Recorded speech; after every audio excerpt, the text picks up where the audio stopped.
The name of our podcast, TechSequences, is really a mashup of two words, technology and consequences.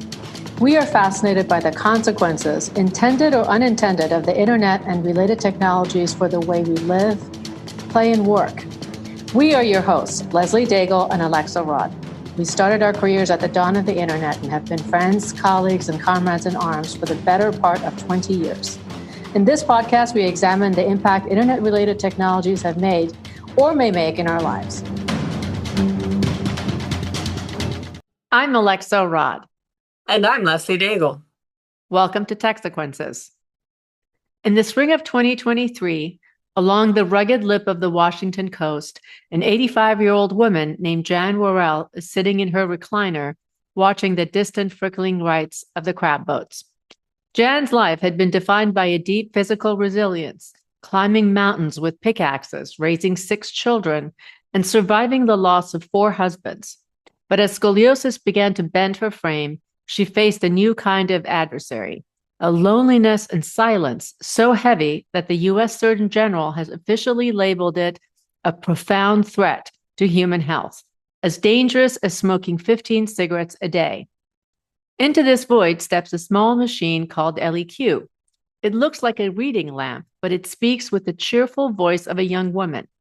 It doesn't just wait for Jan to speak, it proactively engages her. It calculates her availability score based on her movements and memories. It sings Dolly Parton songs, records her memoirs, and when Jan receives the news that her grandson had been killed in an accident, the robot turns a soft pink, leans forward, and offers what it calls a virtual hug. Jan often reaches out to stroke the smooth metal. She's grateful for the companionship. This scene represents the front lines of what Michael Pollan recently described as a second Copernican shock, a civilizational turning point where humanity is being pushed out of the center of its own story. Pollan warns that we are on the brink of a radical shift, forced to decide whether we are essentially just intelligent machines or conscious, feeling animals. As AI works its way into our most intimate spaces, becoming our roommates, our confidants, and even our moral advisors, the boundary between human empathy and algorithmic calculation is dissolving. But there's a growing concern that this solution to the crisis of loneliness is actually a shallow simulacrum that threatens human flourishing. We find ourselves falling for a dangerous illusion, the idea that ethics and care can be built into code. Consider the following scenario: a son who must make a life or death decision for his comatose father. The son is in anguish, so he consults a moral machine app trained on every ethics journal ever written and simply follows its instructions. In this scenario, is he being high-tech or efficient, or is he becoming a caricature of a human being? By outsourcing his conscience to a machine, he relies on a system that exists outside the weight of consequence, a system that can never be haunted by regret, soothed by redemption, or anchored in the lived experience that gives human words their authority. If we outsource our companionship to robots programmed to be always agreeable and never offend or even challenge, do we lose the connective tissue that makes society possible? If we delegate our most difficult choices to AI-powered systems and apps, do we experience a kind of ethical de-skilling that leaves us unable to navigate the friction of real human relationships? From the domestic intimacy of aged care to the high-stakes battlefield of autonomous killer robots, we are witnessing a global experiment in the automation of accountability. In our new AI-enhanced world, if we look past the availability scores and the neutral platforms, a fundamental question becomes paramount. In a world of impersonal code, what does it actually take to be a moral agent? Our guest today is Dr. Robert Sparrow. Robert is a professor in the philosophy program and an associate investigator in the Australian Research Council Centre of Excellence for Automated Decision-Making and Society at Monash University, where he works on ethical issues raised by new technologies. He has been an Australian Research Council Future Fellow, a Japanese Society for the Promotion of Science Visiting Fellow at Kyoto University, a Visiting Fellow in the Center for Bioethics at the Chinese University of Hong Kong, a Visiting Fellow at Carnegie Mellon, and a visiting fellow at the Center for Biomedical Ethics at the National University of Singapore. He has published widely in both academic journals and popular press on topics as diverse as the ethics of military robotics, the moral status of AI, human enhancement, stem cells, pre-implantation genetic diagnosis, xenotransplantation, and migration. He has served as the co-chair of the IEEE Technical Committee on Robot Ethics and is founding member of the International Committee for Robot Arms Control. Welcome, Robert. Hello to you both. So, author and journalist Michael Pollan has described our era as the second Copernican shock, a radical shift in how we define what it means to be human. From your perspective, what are we being pushed out of the center of, and why is this moment so revolutionary? The first thing I'd say is that people have always understood themselves through the lens of the state of the art of technology. So I'm a bit less convinced that this is unprecedented than Pollan is. If you think about people, the way people use metaphors derived from the steam engine, or think of themselves as being machines of clockwork, there's always been that urge to reinterpret humanity through the lens of whatever we think is the best available technology. But it is clear that we're going through a moment now where people are beginning to wonder if there's anything that human beings do that machines can't. And as we heard in that very comprehensive introduction, where people are starting to outsource their lives, as it were, to machines. Yeah, so, I mean, we often use words like intelligence and consciousness interchangeably. So for our audience, how do you define the difference between those? And why does that distinction matter when we talk about a machine's capacity to be moral? So intelligence is, roughly speaking, the ability to solve problems. And machines are pretty good at that in some contexts. Consciousness is having an experience, something that it is like to be yourself, a feeling on the inside. And it's clear that machines don't have that at the moment. And that means that nothing matters to them. If you speak critically to ChatGPT, it doesn't experience any shame or regret or embarrassment.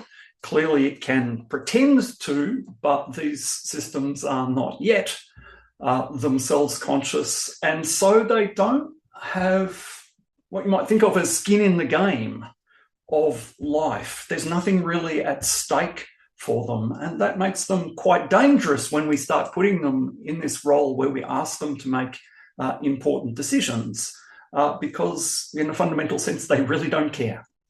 One of the hurdles in AI development seems to be the cultural relativity of ethics. In other words, what is acceptable and even moral in one society is considered immoral or taboo in another. Is it possible to have a moral bar for machines? Or is even attempting that it's itself a misunderstanding of what ethics is? There's actually two different questions there. One, there's a question about the nature of morality or ethics, and the other is whether we could get machines to be moral or ethical through some sort of sophisticated coding process. Obviously, the question about whether there are absolute moral values or whether there are true answers to questions about morality is a long-standing philosophical question. To try to compress that debate, the fact that people can be wrong about ethics, that people in the past believed that it was okay to buy and sell human beings based on the color of their skin, and that they don't today. That doesn't distinguish ethical matters from, say, scientific matters. Had we polled people a couple of hundred years ago, they would have told us all sorts of things that are patently wrong about scientific matters. So the fact that opinion has changed, that opinion varies between people, doesn't distinguish questions of ethics from questions of science. It's also very hard to live without ethics. It's almost impossible to speak without committing yourself to ideas about honesty or the value of other human beings or how we should treat each other. So for what it's worth, I think the idea that there can be moral progress, that people can make better or worse ethical decisions is actually on quite firm philosophical foundations. But that's obviously a very quick summary of a much larger debate. If you really don't think that there's anything more to ethics than people saying, well, we approve of this, which is what that sort of relativist position that you briefly described basically boils down to. Some people used to approve of slavery, now they don't. It becomes really hard to explain why we should care about ethics at all. It becomes a bit like tasting beer, for instance, and hard to explain why we would care so much about it or why we would try to build it into robots.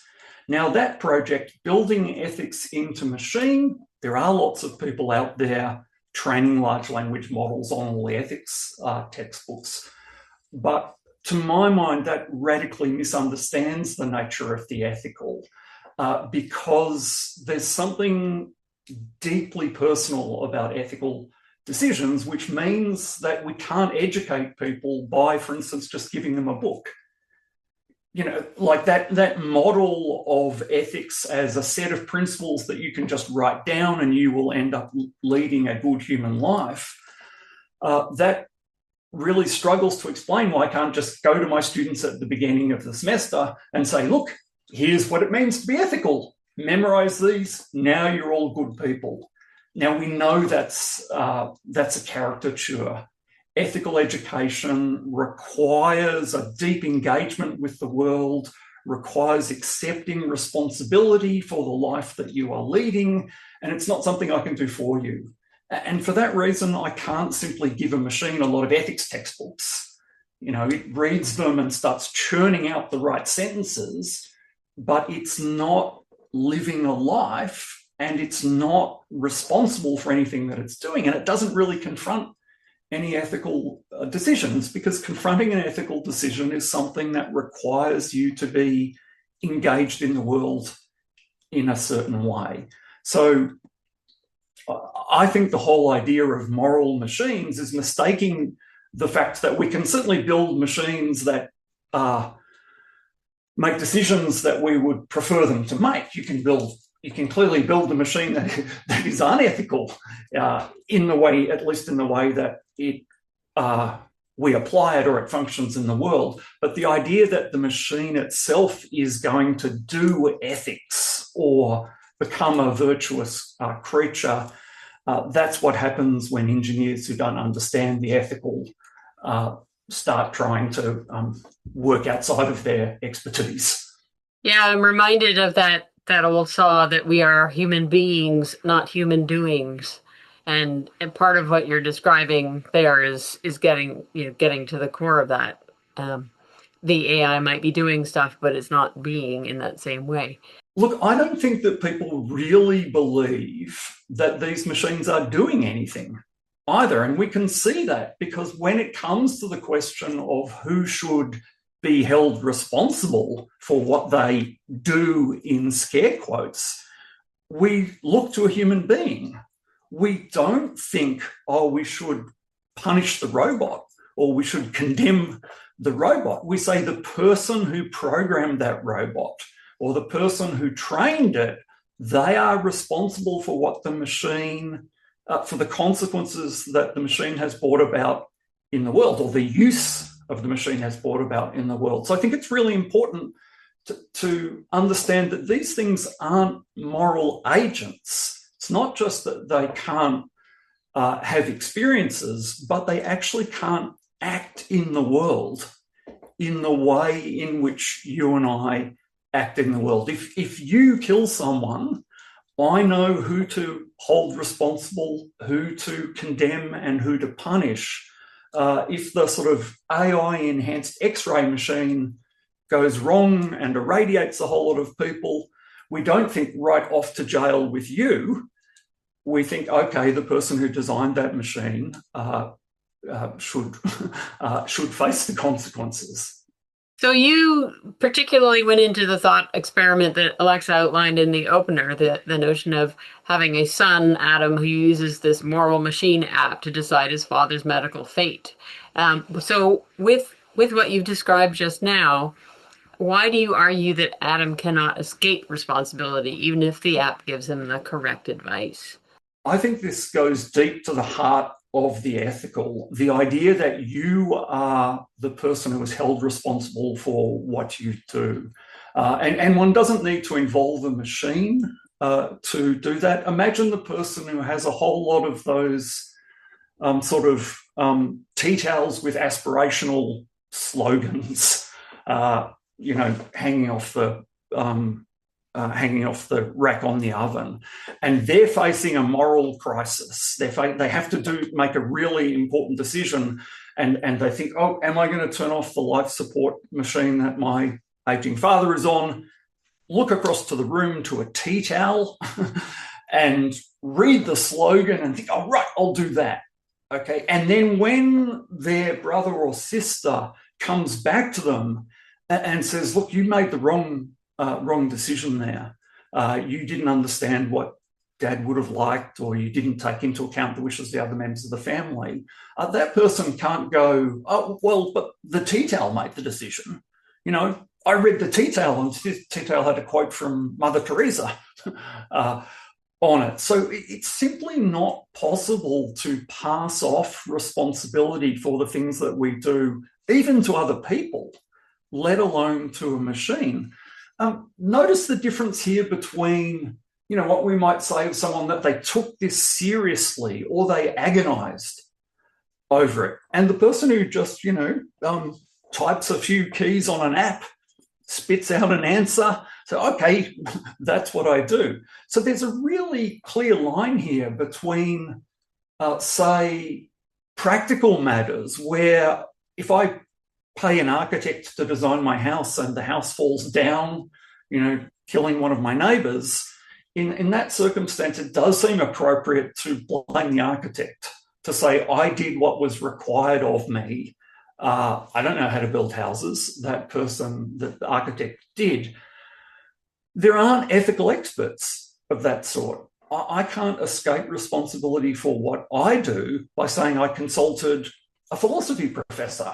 At the end of the day, it is something that you do and you have to live with. So that idea of a moral advisor, again, just mistakes the nature of the ethical and treats it as though these were just a set of, practical rules or blueprints as to how to live life. If that were the case, we wouldn't find ethics so difficult in the first place. I'm thinking of decisions as simple as, let's say, an HR decision to hire someone or even to provide them an interview. And now AI-enabled systems are actually just scanning the resumes, and there is no human now involved in most cases in that selection of the first set of let's say, CVs. And then to the other end, we have the automation of warfare, the killing robots. So these decisions are made, whether it's a hiring decision or whether it's a decision to pull the trigger and kill a human being. Who is accountable for that? I mentioned this automation of accountability, but is it also sort of the disappearance of accountability because we don't know who to blame? I think there's a really interesting analogy here between AI and bureaucracy in the way that these are both functioning socially. So, that experience where you go to the bank and someone says, look, I'm sorry, sir, I can't help you. The decision is out of my hands. This is just policy. People will try to avoid the responsibility of the decision by passing it to an institution. In the same way, increasingly, we find governments outsourcing things that they find morally problematic to machines and using that to try to shield themselves from responsibility for what they do. But in both instances, I would want to insist that accountability and responsibility does come back to a human being. And that's very clear, for instance, in the case where you are choosing targets in Tehran, for instance, using an AI system, which is kind of happening at the moment. People are being killed. The person who is responsible for that is either the person who acts on the advice given to them by the targeting system, has to face a moral choice there about whether they killed someone just because a machine has told them to do so, or it's the person who has designed and authorized the use of that system.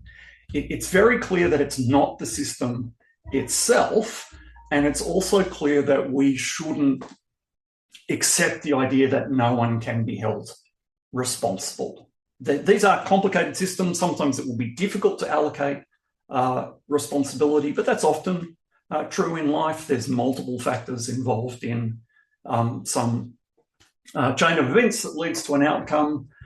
We do know that somewhere someone should accept the moral burden of the decision that they are making. You can see here also, even in the HR case, you can see how something is lost when no one is able or available to you to give you a good explanation for what has happened. Okay, so say it ruins someone's life because they were passed over for a job. In actual fact, the AI made the decision on the font. People with this font don't take their CVs seriously. This person didn't know that. Their life is ruined because some machine didn't pay them a moment's attention. I have a strong intuition that that person has a right to an explanation for what has happened, that what in Europe they would call a kind of right to review. But these systems are making that very difficult, and someone would actually struggle to give a good justification for passing over someone because of the font on their CV. So you can see how there's a lack of respect for the people that are being manipulated or sort of abused by these systems built into the way we use them. It's also important to recognise a kind of class element here, or a power differential. These are systems that are employed to, for the most part, determine the treatment of people who are poor and relatively powerless. The human beings always get on the phone to the person that they've met down at the Yale Club or wherever powerful people hang out nowadays. But poor people are increasingly being confronted with systems that I think express a really profound disrespect for them by not accepting by trying to obscure responsibility for the outcomes of the decisions that are being made using these machines. Just recently in the news, there was an interesting story about the U.S. Defense Department and its use of Anthropic. Anthropic CEO came out and said that he cannot in good conscience allow the Department of Defense to use the AI systems that they have contracted for whatever scenarios that they were supposedly being used by. And so the U.S. government immediately put them on a vendor list that makes it, very dicey for them to do business with other U.S. government agencies. And then ChatGPT, OpenAI's Sam Altman stepped in the day later and said, "Oh, we'll do it." So I just want to get your thoughts on, there's issues of morality, there's ethics of how your systems are being used, and there's also issues of accountability. What do you think about what happened there? Look, I was really impressed by that decision by Anthropic. I mean, my concern for these issues was why I co-founded the International Committee for Robot Arms Control, which is a non-government organisation dedicated to the idea that we shouldn't use autonomous weapons systems. We shouldn't let machines make decisions about killing people. And, Anthropic's decision was was admirably in line with the arguments that myself and others have been developing, that it says something deeply problematic about how we think of each other when we say no human being needs to pay any attention when they make the decision to kill you. If I may, I'd like to imagine a circumstance in which the machines are not making decisions about killing the enemy, but they're making decisions about killing our own troops. So you imagine if these machines are so good, as people say they are when they defend their use in making targeting decisions, you imagine in the not too distant future, they will be better than battalion commanders or squad commanders. And you will actually have machines ordering people into battle, and it'll turn out when you wargame the machines against human warfighters, the machines win.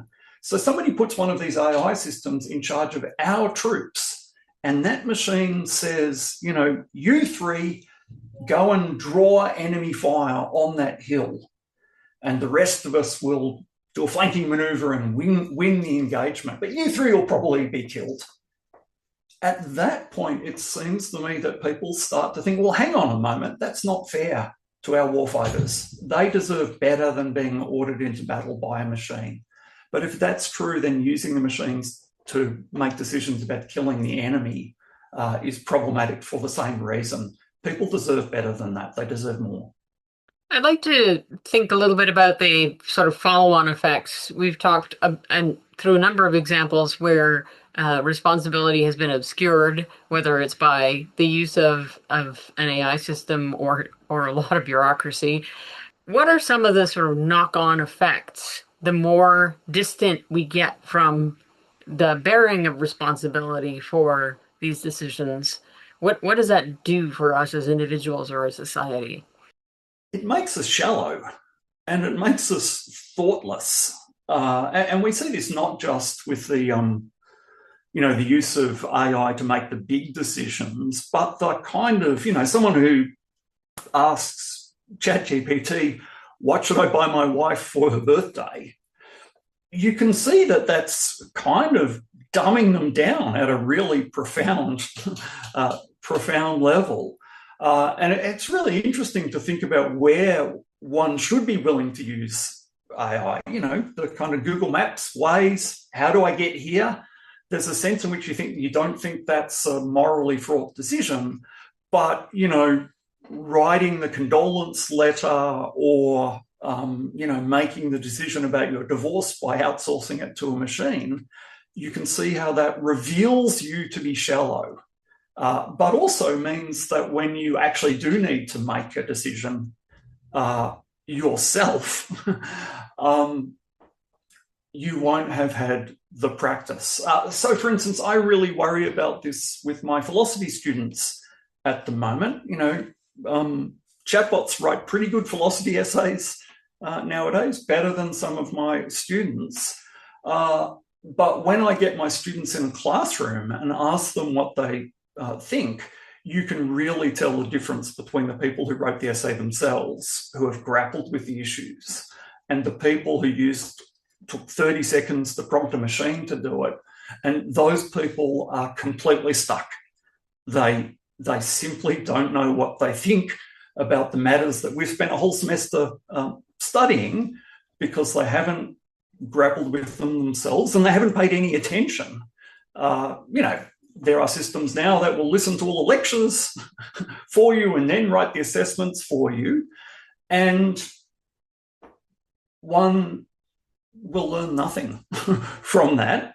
And employers, I think, are going to be really shocked about how few skills students are learning in contexts where they are using these systems. So, regrettably, sometimes you have to do the hard work required to learn things, and that includes learning how to lead a good human life.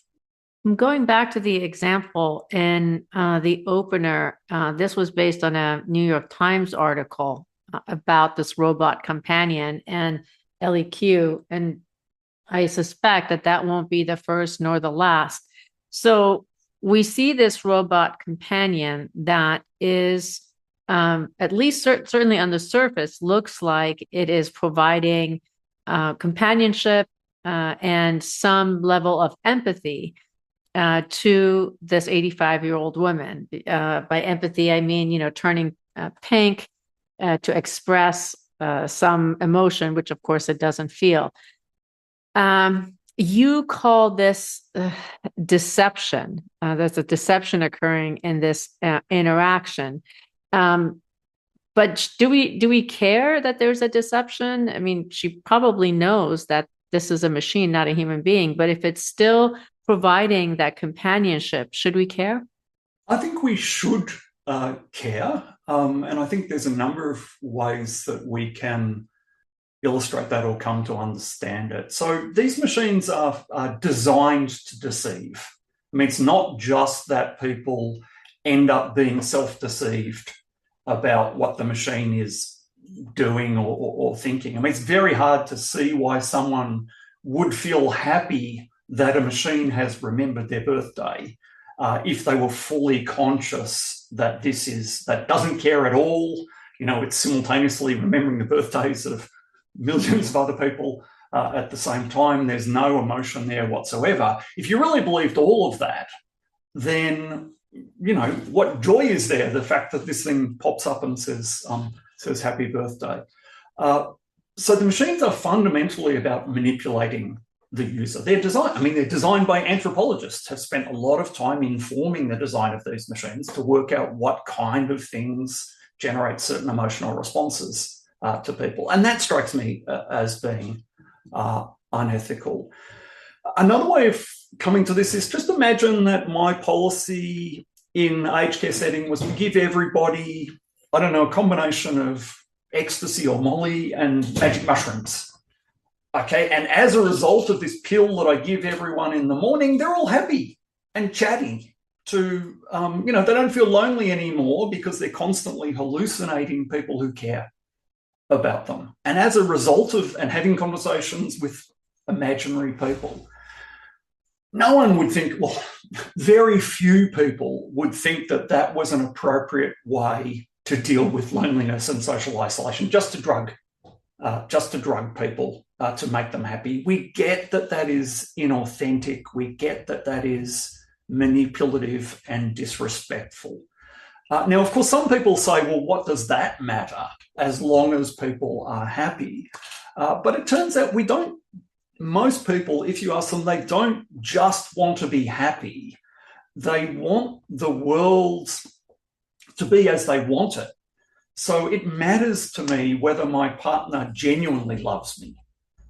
Okay, the fact that she's pretty good at pretending that she does, that I feel loved, that's not enough for me. If you ask me what I want out of my life, I want a partner who genuinely loves me, not just the illusion or the experience of love. And it's the illusion is all the machines can provide.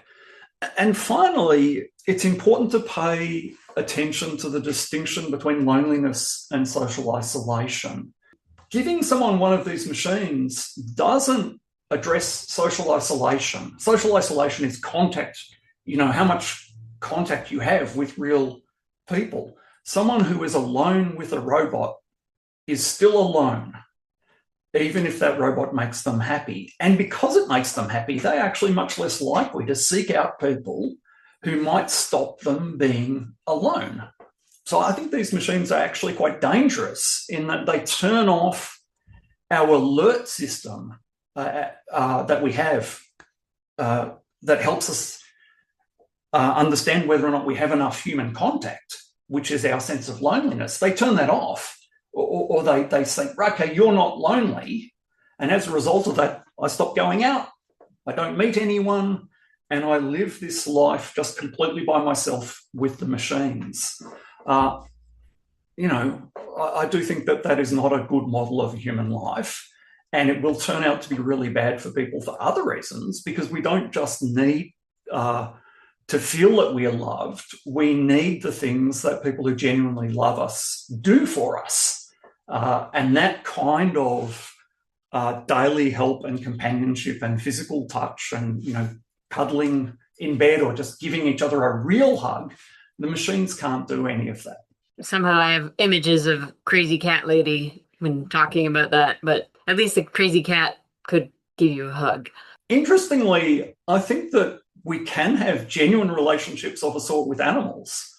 We've kind of co-evolved with animals, and our language of friendship and affection has developed around our relationship with animals. So there's a sense of, I do think the cat loves you and can provide affection for you in a way that the robot cat doesn't.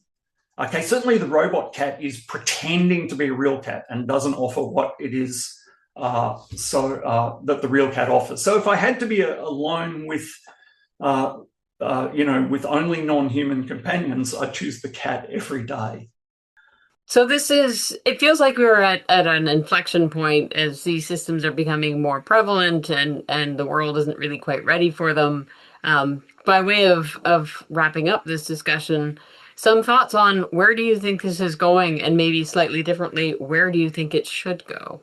It's early days yet with the AI companions, and I suspect that what we're going to discover is that these are actually only satisfying for a small number or a small portion of users and for short periods of time. I mean, in part because we are really animals with a deep-seated need for the company of other human beings. And most people aren't going to be satisfied with talking to ChatGPT all day. Eventually, I suspect most people will realise that this is not satisfying and they will turn off the machine and leave the house.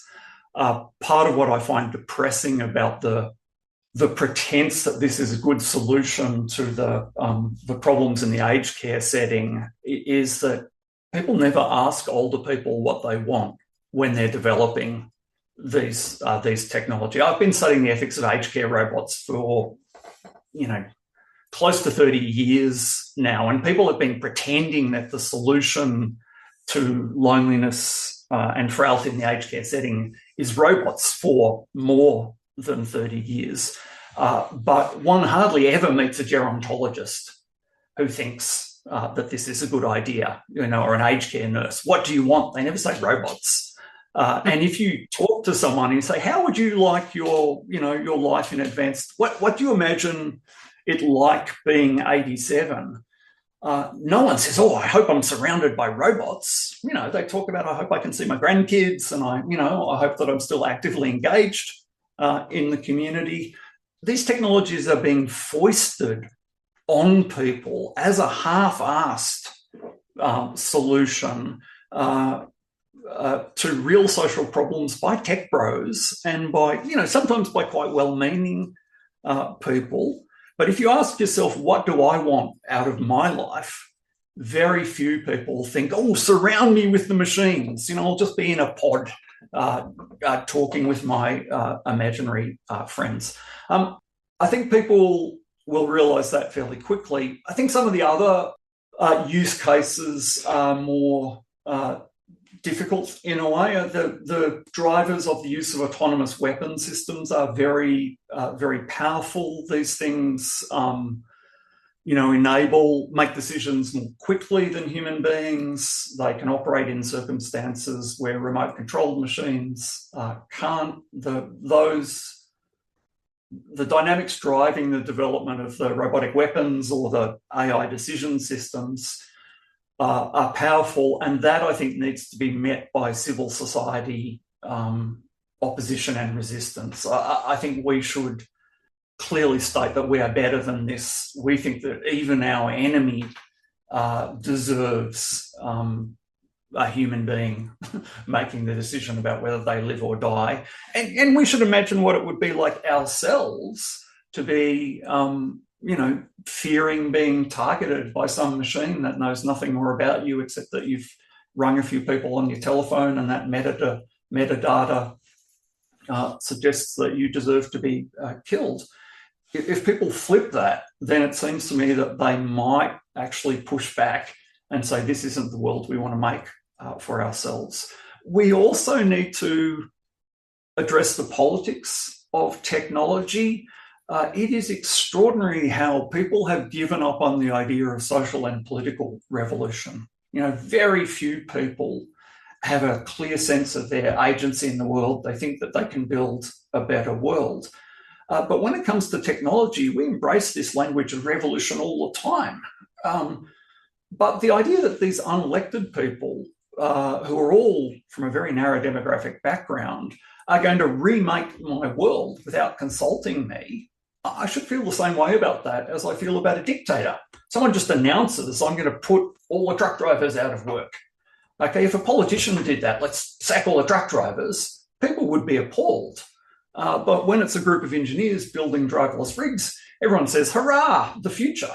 And that's something we need to look at again. We need to understand this stuff as deeply political and an exertion of power by some people over other people. Well, I can tell there's an awful lot more to discuss at some future point. But as you say, it's our future, so we should embrace it and build it ourselves. Thank you so much for joining us. Thank you both. Thank you.